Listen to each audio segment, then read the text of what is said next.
Allô tout le monde, ici Émilie de Fujifilm Canada. Aujourd'hui, on parle du Finepix X100, un appareil un peu spécial, premier appareil photo numérique de Fujifilm offrant à la fois un capteur APS-C, un objectif fixe Fujinon de 23 mm avec ouverture f2, ainsi qu'un viseur hybride combinant à la fois un viseur électronique ainsi qu'un viseur optique. Donc, première chose que l'on remarque avec le Finepix X100, évidemment, c'est son look rétro. Les commandes manuelles ont été placées stratégiquement vraiment pour donner le maximum de contrôle lors de la prise de vue. La partie supérieure ainsi que la partie inférieure de l'appareil sont en alliage de magnésium vraiment pour donner le maximum de robustesse au boîtier, ainsi que la partie du centre qui est fait de simili-cuir. Donc, on n'est pas allé avec du vrai cuir parce que le simili-cuir est plus durable que le cuir.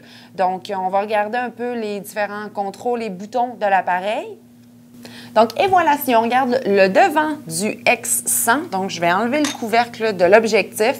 Objectif 23 mm, équivalence 35 mm, donc ouverture f2. C'est un objectif fixe. Le contrôle de la mise au point se fait directement à partir de la bague qui est autour de l'objectif, ainsi que le contrôle de l'ouverture, donc f16, f2. Ensuite de ça, si vous désirez ajouter des filtres additionnels, le diamètre est de 49 mm. À votre gauche, vous avez la fenêtre pour le viseur optique, viseur hybride, viseur optique électronique. Le microphone qui va vous permettre d'enregistrer du son stéréo. Le flash, le levier qui va vous permettre de basculer du viseur optique au viseur électronique. Si je regarde au côté gauche de l'appareil, j'ai l'attache pour la courroie de cou. Ensuite, le contrôle de la mise au point manuelle, mise au point automatique. De l'autre côté de l'appareil, nous avons, lorsqu'on ouvre la portière, le port USB, port HDMI qui va vous permettre de brancher l'appareil à votre téléviseur HD. Et nous avons l'attache de la courroie de cou de l'autre côté. Au-dessous de l'appareil, nous avons le haut-parleur pour le son. Ensuite de ça, nous avons le trépied en métal qui va vous permettre d'ajuster, le sabot pour le trépied, pardon, qui va vous permettre d'ajuster le trépied qui est très durable. Ensuite de ça, nous avons la portière pour insérer la pile, ainsi que carte mémoire SD, SDHC, ainsi que SDXC, nouveau format haute capacité de carte mémoire.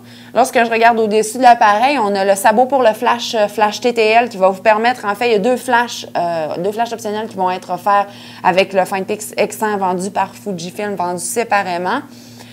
Contrôle de la vitesse d'obturation à l'aide de la molette physique. Ensuite de ça, nous avons le contrôle de la compensation de l'exposition, le bouton fonction pour vos modes préprogrammés, un accès rapide à vos modes de favoris.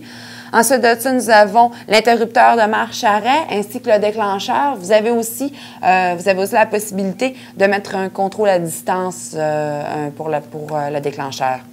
Lorsque je regarde au extérieur de l'appareil, nous avons le viseur optique, donc première mondiale, c'est un viseur hybride qui combine à la fois la clarté et la netteté d'un viseur optique avec la possibilité d'ajouter les informations lorsqu'on fait la prise de vue que vous auriez avec un viseur électronique. Contrôle de la dioptrie. Ensuite, nous avons le capteur pour l'œil. Lorsque vous approchez l'œil, l'appareil va directement basculer en mode viseur hybride.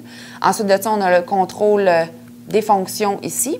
À votre gauche, vous avez le mode de lecture, mode de visionnement, bouton AE, bouton AF, écran ACL de 2,8 pouces, bouton AFL, AEL. Ensuite, nous avons le contrôle directionnel, donc qui va vous permettre d'accéder évidemment au mode macro, qui va vous permettre d'accéder aussi au contrôle du flash, balance des blancs, ainsi que pour effacer vos photos, vous avez le bouton menu OK.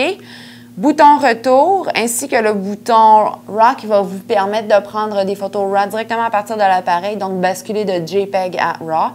Ensuite de ça, je crois que c'est tout pour l'appareil. Pour le X100, on a fait le tour des contrôles et des fonctions. Je vous invite à regarder notre troisième vidéo. Troisième vidéo où on va vraiment regarder en profondeur les fonctions et caractéristiques de l'appareil. Donc, c'était Émilie, l'experte Fuji pour Fujifilm Canada.